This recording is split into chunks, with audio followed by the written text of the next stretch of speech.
Welcome back to the deep dive. Mm. Today we're plunging into what really fuels achievement. And trust me, it's probably not what you're thinking.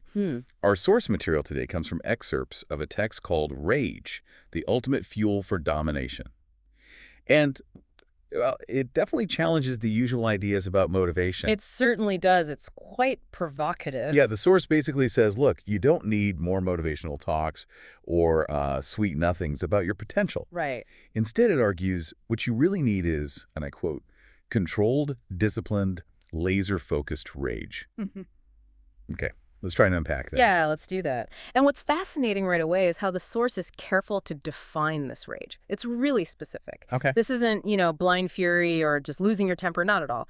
It's described more like the fire that burns inside a man who's tired of being average. Tired of being average. Okay. Yeah, or think of that deep feeling of disgust looking at your bank balance, maybe. Or seeing a reflection of yourself that, quit too early on something important.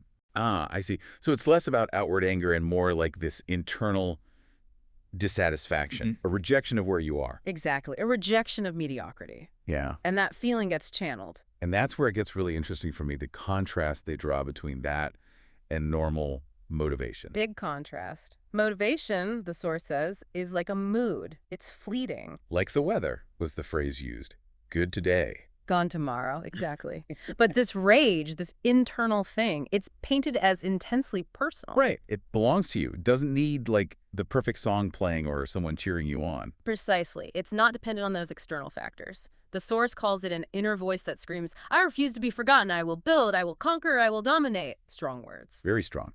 So the idea is that regular motivation can kind of let you down because it comes and goes, but this deeper dissatisfaction is always there. Always simmering, yes. That's the argument, waiting to be directed.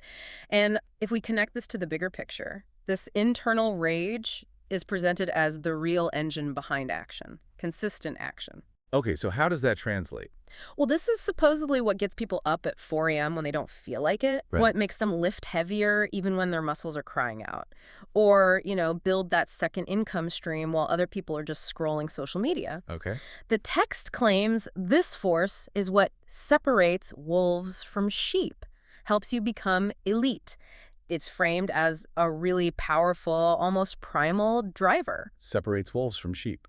That's quite the image. Oh. But Gay, how do you actually use that feeling, that internal disgust or whatever it is, without just feeling bad, especially if motivation is absent? Good question. The advice in the text is pretty blunt about it. I bet. Don't run from the anger, it says. Instead, you need to channel your rage into purpose, turn it straight into action. So use it specifically when things are tough, like when people doubt you or you. Exactly. Or when you're tired, sore, and every part of you wants to just quit, that's when you supposedly tap into it. So it's about harnessing it, not just feeling it. That's where the controlled and disciplined part is key. It's not about stewing in anger. It's acknowledging that spark, that frustration or dissatisfaction, and immediately, consciously redirecting its energy. Turning that raw feeling towards a specific goal. Leveraging it, not suppressing it. Transforming something potentially negative into fuel. And this leads to results, presumably. Well, that's the core assertion. The source says pretty directly, the world doesn't give a damn about your dreams, but it will respect results. No punches pulled there. None at all.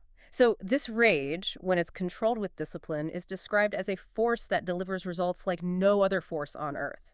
It's presented as a very pragmatic, almost stripped-down approach to getting things done, using everything you've got internally. Wow. Okay. So wrapping this up, what's the big takeaway here from this deep dive? It's definitely an unconventional view. It suggests that maybe we shouldn't be chasing that fleeting feeling of motivation so much.